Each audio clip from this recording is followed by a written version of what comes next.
In a peaceful town, there lived a very wealthy man who had two sons. He loved them both dearly and often told them, "My sons, you are my greatest joy. If we work hard together, our family will continue to thrive and prosper." But one day, the younger son approached his father, looking restless and impatient.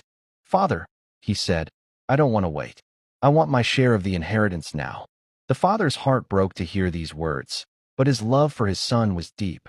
So, with a heavy heart, he divided his property and gave the younger son his portion. With his pockets full of money, the younger son packed his bags and journeyed to a faraway country. There, he fell in with a wild crowd and squandered all his wealth on reckless parties and extravagant living. Every day was a celebration, and he thought his happiness would last forever. But soon, his money ran out. To make matters worse, a severe famine swept across the land, and there was no food to be found.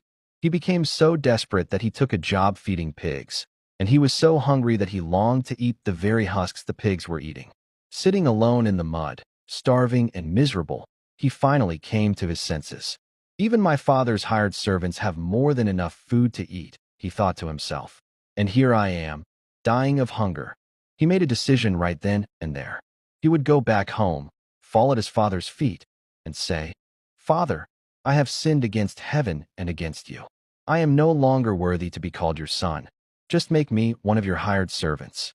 With tears in his eyes, he began the long journey home. But while he was still a long way off, his father saw him on the road. Filled with compassion, the father didn't wait. He ran to his son, threw his arms around him, and kissed him. "Welcome home, my son. Welcome back," he cried with joy. The son began his rehearsed speech, sobbing, "Father, I have sinned. I'm not worthy." But the father wouldn't hear it. He called to his servants, "Quick, bring the best robe and put it on him. Put a ring on his finger and sandals on his feet. Let's prepare a great feast and celebrate, because my son was lost, and now he is found."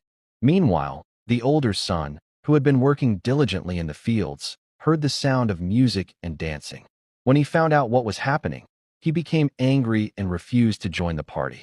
His father came out and pleaded with him. "But father," the older son complained, "I have served you faithfully all these years, yet you never threw a party like this for me." The father gently replied, "My son, you are always with me, and everything I have is yours. But we had to celebrate and be glad today. Your brother was lost, and he has returned to us." This timeless story reminds us of the power of forgiveness and the beauty of unconditional love. Thank you for watching. If this story touched you, please like, share, and subscribe for more.